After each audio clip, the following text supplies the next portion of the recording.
Hello, hello. Welcome to the Five Talents Podcast. I'm your host, Abel Pacheco.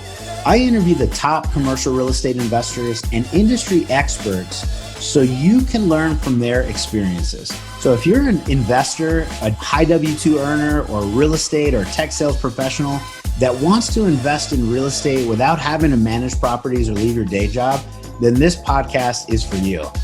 Or if you're already investing in real estate, but you're doing it part-time and you want to become a full-time multifamily or full-time commercial real estate investor, this podcast is for you too. You're going to learn a ton. You will learn from real-life multifamily investors and other professionals in the industry. They're going to share their blueprints for success, and I'm super excited that you're here. So I hope you enjoy the show.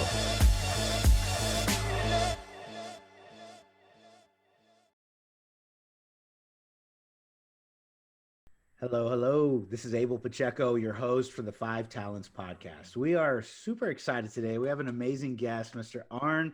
Arn, can pronounce your last name so I don't get it wrong. Well, back in Italy, it would be Cenedella, but in America, we call it Cenedella. So Arn Cenedella, yes. Arn Cenedella. Cenedella. Cenedella, yes. That makes perfect sense. My grandpa came over in the early 1900s from Italy and settled in Boston, and that's how the Cenedellas came to America. Yeah. I love it. Well, Arn, thank you very much for joining us. We've had this amazing conversation, and I forgot to ask you how to pronounce your last name. But okay. for those that are listening in, you're going to have a great guest and a great show, I think, to listen to today, because Art has done a number of things that I think a lot of people listening are trying to do. So just hearing his story and talking a little bit about it, he's got a wealth of knowledge, 35 years as a real estate broker in Silicon Valley. He's got 40 years as a real estate investor. So he's done a ton of single family, ton of single family transactions. He's got a single family rental portfolio. And then, really this year, over the last, maybe year plus rather, is his transition from the single family to multifamily. And he's both passively investing and also now an active general partner and principal on a number of transactions. So we're excited. We're going to have a good conversation. So Arn, before we kind of jump in, tell us first, please, your introduction. Tell us about yourself. Tell us about, who you are and what you do. And then we'll just start the conversation there. Sure. Thank you so much. Excited to be here, and hopefully I can share some information that helps your listeners on their journey. I'm quite excited about mine, but let me back up. I'm 66 years old, and I kind of had the typical middle income, middle class life.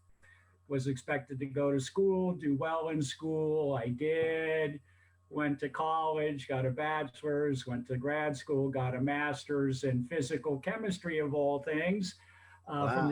from the University of Michigan. And then it dawned on me, this is maybe not really how I want to spend my life. At one point, I thought I wanted to teach or do research, but I kind of realized that wasn't where my heart was. So my father was back in the San Francisco Bay Area where I was born and raised, and he had a small residential real estate business. So I went to work for him back in March 1978. And so that's 42 years from now. So since that time, I've been a full-time real estate broker and investor. My dad was very much a savvy investor, kind of an old school guy, a single family house at a time. And as many sons do, I paid attention to what my dad was doing, and he was a great mentor. And I kind of followed in his footsteps. And as my brokerage career went on, I invested both in the San Francisco Bay Area, which is not a cash flow market, as well as across the country in Austin, Texas, Charlottesville, Virginia. And then about 6 years ago, my girlfriend and I decided we were ready for a new life adventure, and we moved to Greenville, South Carolina, and I'm loving it here. And great real estate market here in the Carolinas. And so I've continued investing. And just recently, right about the time COVID hit, I started to make a shift in my portfolio from single family to multifamily. And I'm happy to discuss whatever questions you may have about it. So I'm Yeah. new in the transition and eager to learn, eager to help other people do the same. Yeah, that's awesome. Well, thank you very much for the background, and Yeah. it sounds like one of those stories that you did all the things that you're supposed to do, right? Let me go to college, get my master's, get my degree, get to work, and then trying to figure out what to do. So somewhere along that path, you go, I really love real estate, and so that started a nice, successful journey for you. And like you said, 66 now. Wow. So you can shift anytime you're ready. You're not a tree. Move from one side of the U.S. to another, and then go from one type of investment class to another, and start whatever you want. Man, that's awesome. You're not a tree. Yeah, it's cool. I think maybe Albert Einstein once said something to the effect, as long as you keep learning, you're not dying, or something to that effect. But Sure. so I guess where I'm at, most folks are living longer. Now it's a fact of life due to medical care, and the definition of retirement is so much different than it was when, say, my grandpa was 60 or something. So I just feel, I, I'm blessed, fortunate to have good health. And so I just feel like there's so much more I can do, more folks I can help. And of course, have a lot of fun along the way, which is critical to me. If it's not fun, I'm not as interested in doing it. Yeah. And you're totally right. Kind of moving from San Francisco Bay Area, which is a great area, fabulous place to live, to Greenville. It's starting like a new life adventure over, and it almost gives you a chance to reinvent yourself. And similarly, um, I had done the single family rental for a long time, and we can get into the reasons why I made the switch. But I feel energized and kind of enthused, learning something new, and I'm excited to kind of follow that trail. Yeah, that's cool. Yeah, and yes, let's talk about why. But before, really tell us about like what you did for so long in single family. That's a lot of years in single family investing. Yeah, so I sold a lot of houses in my day. I don't know how many, and worked with a fair number of investors, but I was a typical residential broker, made a lot of good friends doing that. I developed a good business basically on referral. I never was number one salesperson in the office. That really wasn't what motivated me. It was more the personal relationships, becoming friends, because buying a house for somebody is a big deal, and there's a lot of emotion, and you got to help them through it. And my dad was born, I guess, 1919. He lived through the Depression. He was old school. So for him, it was all about investing and financial security. And so he drove a Nissan pickup truck, or back then it was called Datsun instead of a Mercedes Benz. Nothing against Mercedes Benz. My dad drove a Datsun, which kind of Yeah. gives you his mindset. And so over my working career, let's say, I would just buy single family houses as I could, both in the Bay Area and elsewhere. I typically managed the properties myself. And in the Bay Area, they really weren't cash flow type properties. It was kind of my approach. Hey, if I could buy them 20, 25% down, and they basically would pay for themselves, that was a good investment because they're probably going up 10% a year. Yeah, it was Um, the appreciation, it was the principal pay down, a little bit of tax benefit, and that was okay. That was, it was perfectly okay. And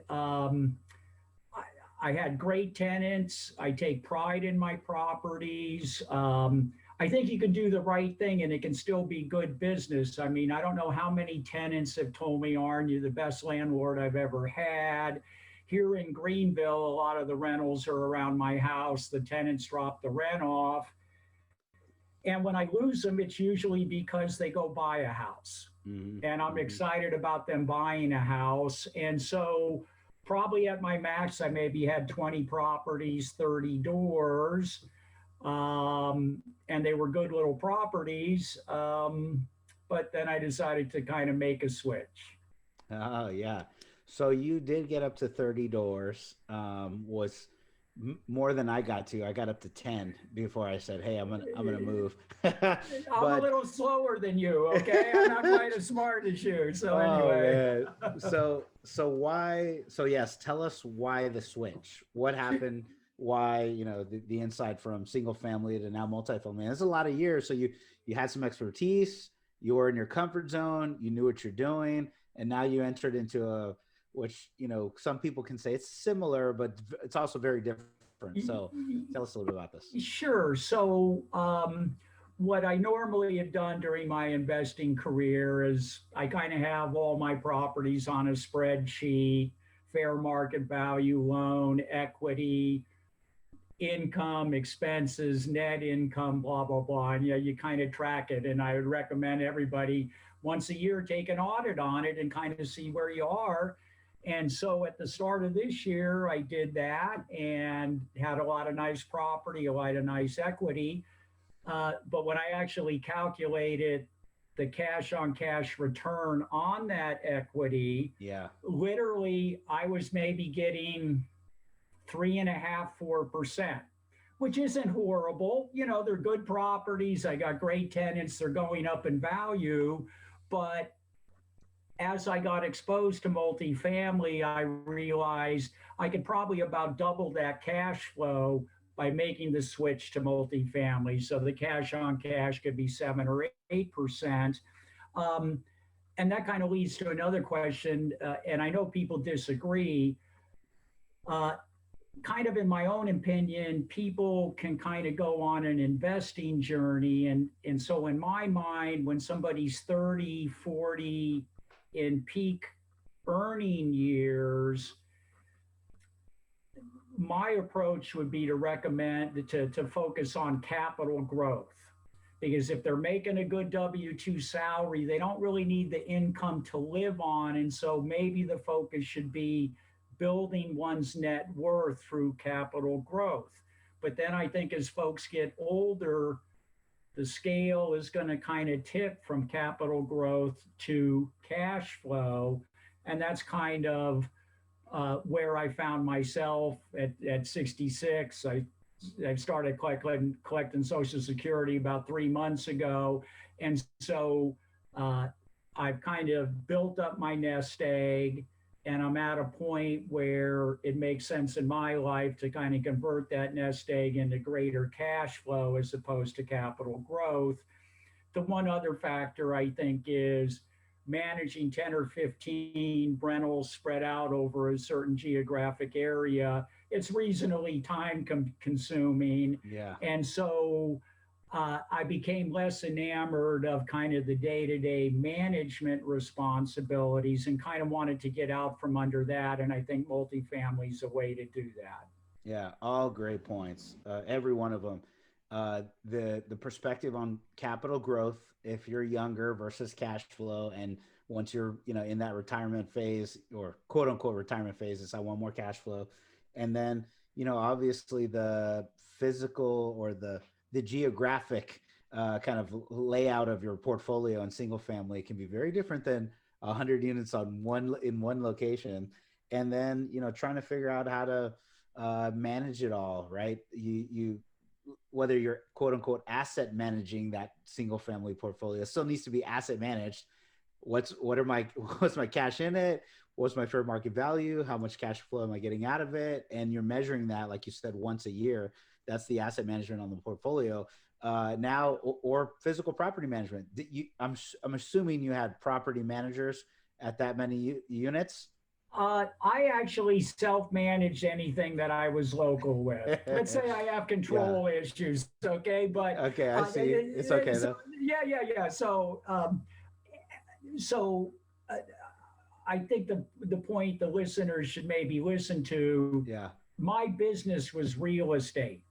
Yeah. So I was out and about in the community all the Yeah. time, Yeah. Yeah. showing houses, meeting with people. So what I'm saying is, I think for me to be able to actively manage the properties is a little easier than somebody that has the 9 to 5 W-2 job, because Yeah. they're in an office doing whatever they're doing. Um, but even with the kind of freedom I had and the fact I'm always out and about, and I'm talking to a contractor to fix up a house to sell, I'm talking to a contractor to fix up a property to rent, maybe for a client, maybe for myself. Very active. You're kind of working with all the same people. But even with that, as time's gone on, I kind of want to be relieved of that. And I've actually now, even on some of my local single family 2 to 4 unit rentals, I've turned those over to property managers. And Yep. I got to say, I actually like it. I get a net deposit in my bank account. I look at the statement and I don't get any calls about the toilet running or whatever it is. That's awesome. Well, those are all good points, and a lot of the same. I had a lot of the same mindset. Is I didn't get to like you said, the number of properties that you had, but I did have the Monday through Friday, the 8 to 6 kind of job. So I wasn't out in the field, and 10 was my point that I could say, hey, that's all I could take as a W-2 employee, and had to switch. So tell us about your first cycles. Like how did you so you made the decision, I'm ready to go forward, multifamily is the way to go. What did you do? Did you education, coaching, mentor, there's so many different paths, right? What Yeah, did you do? well, all of the above, but let me share a quick story. So, Sure. when I moved to Greenville, I was at the gym, and I'm kind of a fitness guy. I like doing that. I think being healthy is all part of being productive and being happy. So that's a big part of my life. But I'm at the gym on the treadmill, and there's this big, strong, young African American kid next to me. And we're running and we start talking, and hey, I'm in real estate. And he goes, well, hey, guess what? I'm in real estate. So his name's Mario, and we've developed a friendship. And when I first moved to Greenville, he wanted me to come in into his first flip. Fast forward 6 years later, he's already done 5 syndications. So Nice. he's really, I mean, he's a great kid, and he's going to be a success. So anyway, middle of March, Mario calls me on the phone and he goes, hey, Arn, what do you think's going to happen with rent collections due to COVID? And I go, Mario, I don't know. Can you call me April 4th and I'll tell you? Figuring, Yeah. hey, I want the April rents to come in. So we had a good conversation, and I haven't had any problem with rent collection. I have a certain tenant demographic that hasn't been hit as hard by COVID, where Mario's properties more kind of workforce level housing. But at the end of the conversation, he said, hey, I want to send you a podcast from this multifamily syndicator and the impact of COVID. So he sent it to me. I listened to it. And from there, I was probably about 4 hours a day on the podcast, listening to them when I'm riding my bike or taking a walk. I've done a couple boot camps. Um, Went to a couple kind of online networking events. So very much so just consuming education. And one of the great things is, for your listeners, for everybody who wants to get into this business or at least explore investing in this avenue, is there is so much good free education out there that you can avail yourself of. And the other thing I would say is, my experience is, most of the people like yourself who are more experienced and further down the path are happy to share their knowledge. It's not kind of a dog eat dog thing. So I find that it's a good thing. You're playing it forward, paying it forward, whatever you say. So I think there's education out there that people can avail themselves to and kind of get to speed. I think listening to people on podcasts, seeing them, you can kind of get a sense of who they are. And I think that's, for me, is important. I rely on my gut quite a bit. And in May, I made my first passive investment. And to date, I've made five of them. So I've come a long way in about 8, 9 months. Yeah. And I just kind of feel I'm scratching the surface. And 2020, as horrible as it's is been a great year in sense that I've started to make this transition. I've kind of created this foundation, and I can't wait to see, kind of what 2021 brings. I would agree with so much of what you said. The amount of education that's readily available for free on the internet is amazing today versus 5 years ago versus 10 years ago, right? So you have the opportunity, at your fingertips, literally, for free, and that's a great way to do it. And I tell people all the time, if you have some money, you should pay to play. If you don't, well, I don't know if I stole this from somebody. Somebody said it. I say it. I think I'm stealing Gino Barbaro's, which Okay. is pay to play or seek to serve. That's Gino's. Yeah. The way I've said it is, yeah, if you don't have any freaking money, you better go like work for free, go grind, get a, earn your first $15,000 in some kind of hustle, some kind of, trading up, selling something, doing something on the side so you can get some, investment capital in your hand. But if you have money and you're a professional, you're working hard, then go, pay for a mentor, pay for a coach. And one of those two things, and a lot of times it's a blend of both. It sounds like we're together. I did a lot of the same. Consumed a bunch of podcasts, consumed a bunch of books, a lot of education. Just kind of led to the next part. And then what you said was you can tell a lot about somebody's character, by listening to a little bit of them. You've done how many podcast interviews have you done this year, Mr. Arn? I would say probably 15, 16. And And this this, is go ahead. go again. Sorry, I cut you off. Yeah. These are Arn's individual shows that he's recorded. People have asked him to be a guest on others, and now you can, instead of having to call Art up and say, "Hey, I'd like to know a little bit more about you," you can go to any one of those shows and consume so much, and you're like, "Oh, do I connect with Arn or not? If so, yes, I want to connect with him on the phone, set up a call, and you can fast forward the conversation pretty dang quickly. You say, hey man, I heard your backstory, I heard who you are, and I'd love to talk about what you're doing next. And then we're like, oh yeah, let's go. So that's pretty cool. You're exactly right. And um, there's an expression, there's different horses for different courses. And people are all unique and individual, and we all kind of have our own perspectives, and there's validity in all of those perspectives. But the way I kind of think and communicate ideas or think about investing may resonate with certain people, and it may not resonate with other. That doesn't mean I'm wrong or they're wrong or I'm right.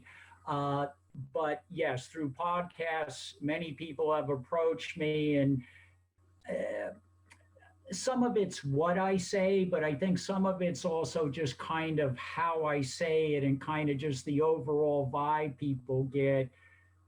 Hey, is Arn somebody that's going to give it to you straight? Can you trust him and so forth? And I think that's so critical.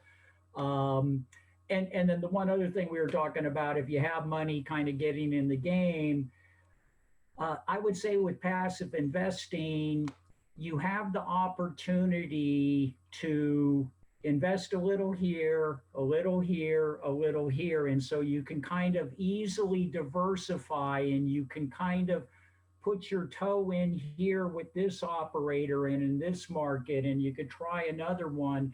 So I think that's great, because I think as you're starting, you're nervous, there may be a little bit of fear. It's an important financial decision. But I think the way the passive investing industry is set up, it allows people to diversify by operator, by geography, by asset class. And that's how I would recommend. It's not like all your chips in on one deal. Put a little Yeah. chips in here, and you'll learn by being invested in that transaction. you'll know more the next time, and you'll gain knowledge. So to a certain degree, you have to get in the game, and I don't mean investing's a game. It's more important than that. I don't know a better analogy, but I think by getting involved, you learn so much by being actively involved in a real life transaction. Yeah, absolutely. You hit so many points that we say a lot. Um, Diversification, starting in different markets, investing with people you know, like, and trust, and then your ability to kind of move or transition from a passive investor to an active investor is getting in the game. I think the analogy is good. There's this huge barrier of entry from 0 to 1 deal in commercial multifamily, and if you can't cross that barrier, you can't get across the area to get to the first one. It's like you're watching everybody play on the field and you just want to get in, you can't. So if you can figure out how to get there, a lot of times by starting passive, being a small percentage partner on someone else's deal, and then it kind of leads to that, oh, now you're experienced, now you can do it, and you can go lead the deal if you want, or be a passive, pull the team together, however you want to do it. So a lot of different angles. And that 0 to 1 is not easy. So I've been in real estate all my life. Okay. It's what I've done, 40 years. And I can honestly tell you, I've been looking for probably 18 months for my first multifamily purchase above 4 units. Okay. And I've gone to Huntsville, Alabama twice. I have friends all over the country. We're talking, submitted LOIs, got in contract once or twice, and then through due diligence decided not to do it. And it's kind of, you want to do it, you're motivated to do it, but you also know you got to be prudent. Because you don't want to make a mistake per se. And I'm happy to report I have a 12-unit deal, not a big deal, 12 units. We'll take it. Yes, I should close it in 2 weeks. Everything looks good. I like the property. It's not a real cash cow, but it's a solid location. It's a solid building, nice unit layouts, and I just see good future potential for it. And I think that's the other thing I would say. For me, real estate investing is a long-term game. The game again. It's a long-term plan. And so I look at everything kind of through a longer term lens. And sometimes the way I describe it is I just look to hit kind of line drive base hits year after year after year after year. And if you do that for 10 or 15 years, you're going to be in great shape. And I think there's some rationale to a sequence of progress and setting a foundation. Now, I understand many in the multifamily industry, and I respect them, and they have, more balls than I do. They'll just jump out and buy 150 units, and that's okay. That's not quite me. I'm a little more conservative, but I see these 28-year-old guys and girls, they're doing it, and I tip my hat to them and say, bravo. Yeah. I think if I'm in my 20s, 30s, I remember how, gutsy, however you want to call it, I had a little more bravado about me getting after it. And now it's like, no, well, I'm married. I have a couple kids and I have a lifestyle that I've been accustomed to. And I'm like, man, I do not want to lose this comfy zone that I have. So I'm like, well, I better protect these eggs with everything I have. So I did the same. I didn't attempt 150 unit on my first go, and that's how we were doing real estate for 10 years prior. I took a jump as a small percentage partner, minority stake on another expert's deal. So I knew they were going to crush it. I knew they did well. They had already had a track record, and I go, oh yeah, I'm going to jump in with you. So that's kind of the route that I went. Hello. You're listening to the 5 Talents Podcast. I'm your host, Abel Pacheco. If you're enjoying this podcast, then I know you're serious about achieving financial freedom. Are you ready to create your own path through multifamily investing for yourself and your family? Then I know you're going to appreciate our Investor's Guide to multifamily investing. It's titled Tackling Commercial Real Estate the Easy Way. We use this guide to invest ourselves in $93 million worth of real estate. So we're going to show you the basic mechanics of multifamily syndications and how to evaluate your next passive investment opportunity. So the best part, if you subscribe to our podcast now, leave us a review and a rating. I'm going to give you a free copy of our ebook. So please take a moment to do that now. Once you've done that, go to 5tcre.com/ebook, 5tcre.com/ebook. Make sure to let us know you left a review and we're going to send you a free copy. So thank you so much for subscribing to the Five Talents Podcast. We really appreciate it.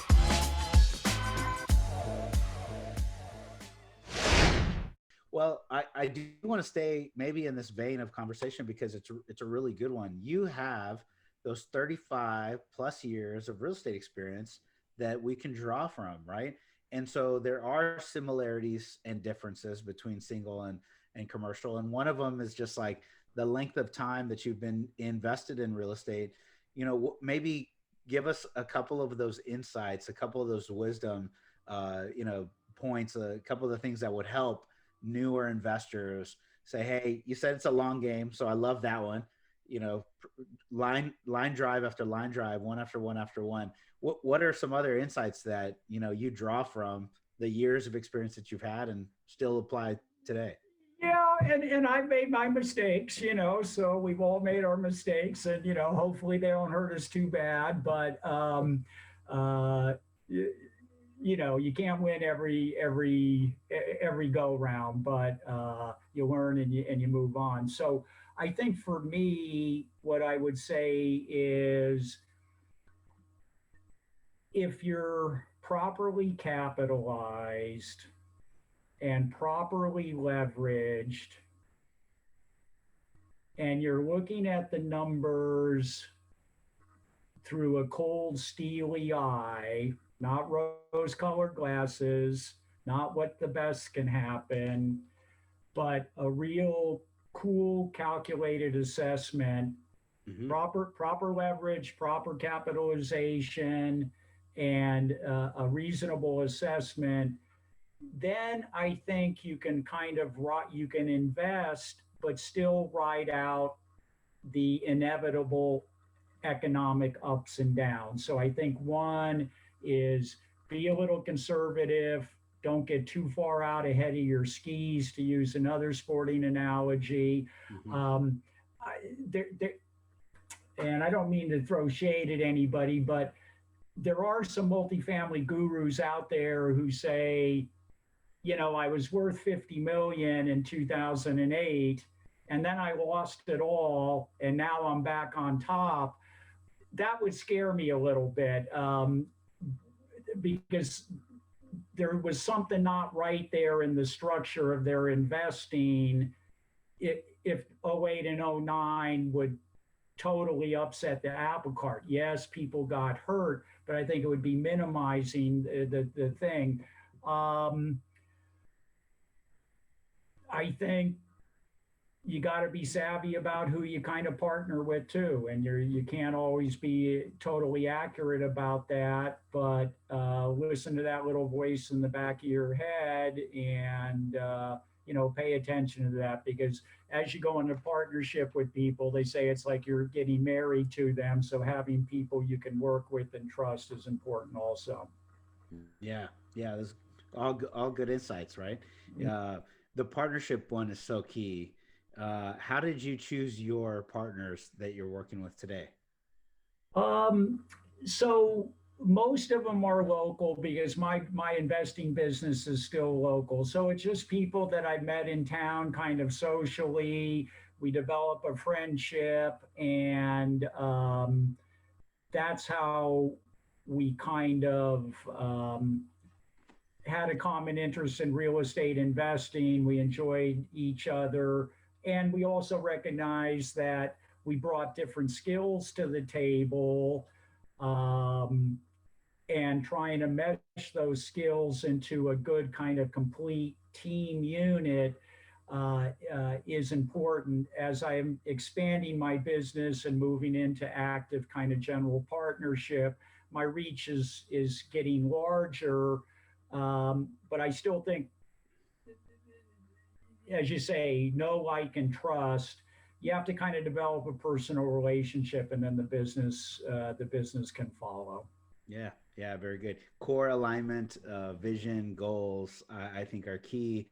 And then after that, kind of like you said, that meshing, it's just the relationship. Like, how do I know if this person is trustworthy? Is kind of character like? Are they going to communicate with investors at the same level that I do? And actually, I guess I'm a little hard on partners, but for me, I've always had a ton of success in my world because I always made it a point to try to bring people on my team in this professional world. I'd hire people that I thought could be better than me. Maybe they were sitting in their seat. I'm interviewing them as a director or a manager or whatever. And I go, okay, well, where are they? They're 6 years behind me, 7 years behind me, whatever. Younger guy, just out of college, younger gal. Could they be better than I? Could they be better than I was in 5 years? And if I answered yes, I go, okay, this is a sharp person. I know this person's a high caliber. Or are they better than me today? Well, shoot, let's bring them onto the leadership team, right? Let's escalate them or push them up. And as I did that in my professional career, I was an IT tech director and sales leader, and we did $50+ million a Wow. year towards the end. And towards that end run, it was like I literally looked at my team and I go, man, these guys, some of these guys are better than me today, and that's why I've had so much success. So when I apply that lens over my today's partnerships, I still try to find people. I'm like, are you better than me? Let's partner, Yeah. because I want the best people around me. Man. That's just kind of how I have. I've always had success, anyways. Well, everybody has a unique skill set, and being a team builder is a great and critical skill set. Okay, I know myself. I'm probably not a great operator. I just don't have the patience. I'm not going to bang on the landscape contractor to knock $50 off his monthly bill. It's just not how Uh, it's yeah, just not how I'm wired. I'm kind of more big picture and let's get along and put the team together.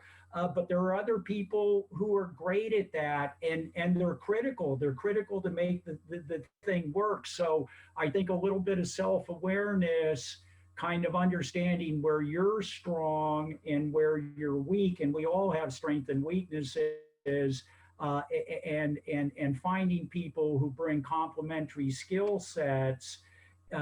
What is it? What do they say? The sum is greater, the whole is greater than the sum of the parts, or something like that. But when you have that right synergy, you can really go.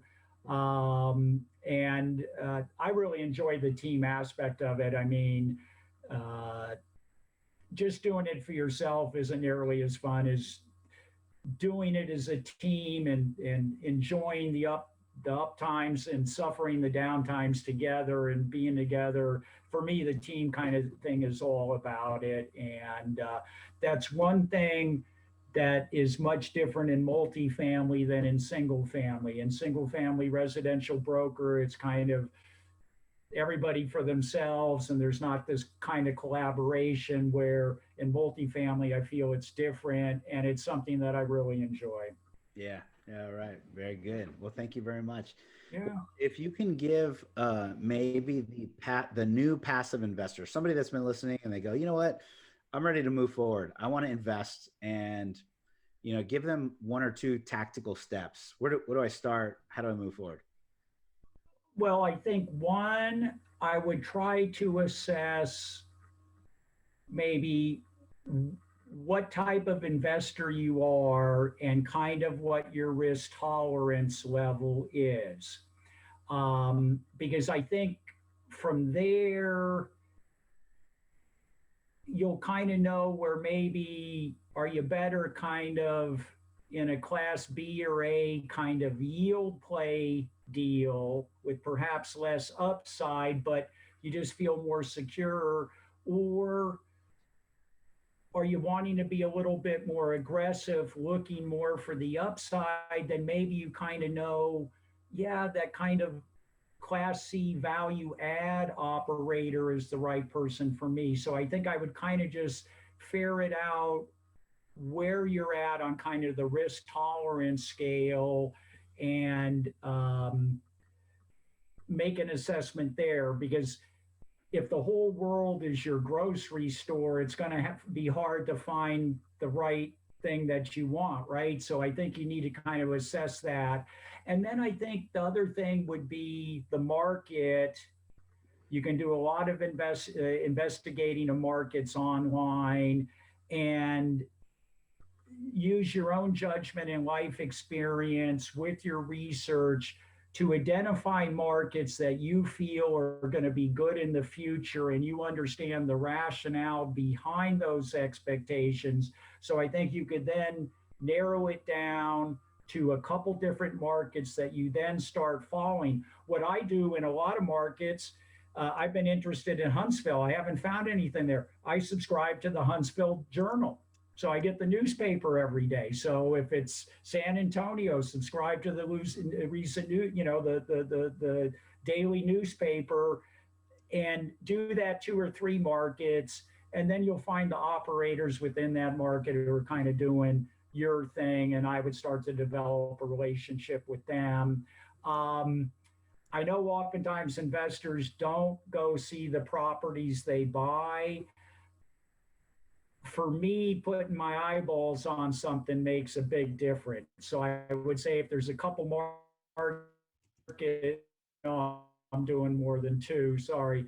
If there's 1 or 2 markets that you're interested in, I would encourage you to take a trip there and just get the vibe of the area. Because I think you just being there, talking to the people in the restaurant or the bar or out at the park, you don't have to necessarily talk to realtors, just talk to people on the street. You can kind of get a vibe of what's going on in that community. And is the vibe good, and is it positive, and are good things happening? So for me, eyeballs, boots on the ground is important. All right. Hey, I'm happy that you took more than two, Arn. Sorry, You I no, get I'm all wound up about this stuff. I like it. I, I can tell, and the passion comes through, and very appreciative that you just kept going, because you definitely have a few nuggets of wisdom, pearls of wisdom here as well. Well, if somebody wants to get into your world, a new investor, a new potential general partner, they, like everything that you're doing and want to get in, reach out. What's the best way for us to get in touch with you? Sure. So the name of my business is Spark Investment Group. So the website is investwithspark.com. My email is arn@investwithspark.com. And I've kept my Silicon Valley area code and phone 650-575-6114. Cell phones are soon going to become social security numbers. You get one and you just keep it the rise. There's no reason to change the area code when you move. So 650-575-6114. That's awesome. Well, Yeah. thank you very much. And is there anything else, Arn, that we didn't discuss today? I didn't ask you about something you were hoping that I did. I just didn't have a chance to bring it up. Anything you want to leave us with? Well, I think the one other point that has impacted my thinking in the transition from single family to multifamily is uh, I believe American society is moving towards maybe perhaps more of a renter mindset. And I think that can happen due to 2 things. We know in most major metropolitan areas, housing affordability is a real issue, and many people can't afford to buy. So there's opportunity there to provide rental housing. The other trend in American society is I think we're far more mobile. It's more a global perspective.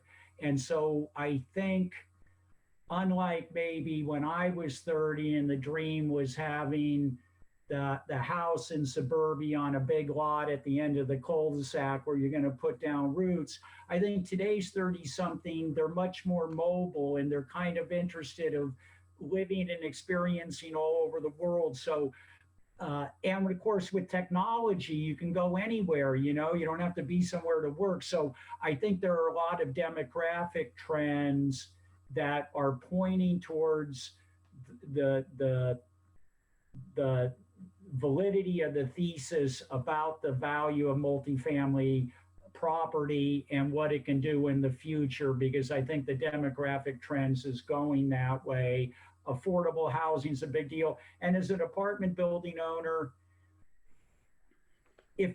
I've always said, look, I just want to provide good, safe, habitable housing for my tenants at an affordable price. And so as multifamily operators, we can do that. We're also doing good for the community. And I think that's important. There's a lot of people who work very hard, and it's tough financially. They at least deserve a decent, safe place to live. And I think we can help provide that for people in America. All right. Yeah. I love it. Thank you very much. Yes. Arn, I had a great conversation with you. I dug it too. Thank you, Abel. Yeah. Absolutely. Well, we hope to hear more from you for the future, which I think you have. I know we talked about some smaller deals. Yeah. Number of single family, and 12 or whatever unit that you're closing on in a couple of weeks. And then in the pre-conversation, I know there's some 100 plus in your sights and your targets as well. So I look forward to seeing big things from you and continued success, my friend. Yes, let's keep in touch. And I'm going to get down to San Antonio as soon as I can feel safe flying. So I'll look you up. And I assume you like to drink a beer? I don't. You don't? Okay, then you can have sweet tea and I'll have a beer. Okay, I can have that's all right. Okay. I've quit drinking a number of times. Good for you. Like twice really over my life. And, okay. I'm in one of those long stretches. I think I'm in like I don't know, year number 3 or 4. It's been a while since I haven't drank, but I do enjoy a cigar. Okay. So if you ever want to get together, have a social distance cigar, and you can have a drink, and I'll be somewhere we can smoke, man. That sounds good to me, brother. All right. That sounds perfect. I appreciate your time very much. Thank you so much. Very much for joining, man.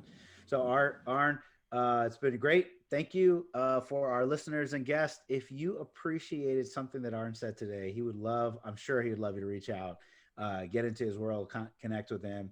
And he's in the Carolinas, like you mentioned, and investing in a couple different markets. So happy to, he'd be happy to field your call. And then also, if you guys heard something you appreciated on the 5 Talents podcast, we would love you to like us, subscribe, and leave a rating and written review. That'd be amazing. And we hope to see you on our next show. Thank you very much, everyone. Bye-bye. Thank you for listening to this episode of the 5 Talents podcast with your host, myself, Abel Pacheco. Each week, we're going to bring you interviews from industry experts and commercial real estate investors who follow their dreams and achieve massive success. Before you leave, let me ask you a few questions. Did you enjoy this episode? Did you learn something valuable? Was your mind stretched to what's possible and what you can achieve? Do you want other experts just like the one you heard today? If you answered yes to any or all of those questions, then please take a moment to subscribe to the 5 Talents podcast, give us a 5-star rating, and most importantly, leave us a written review.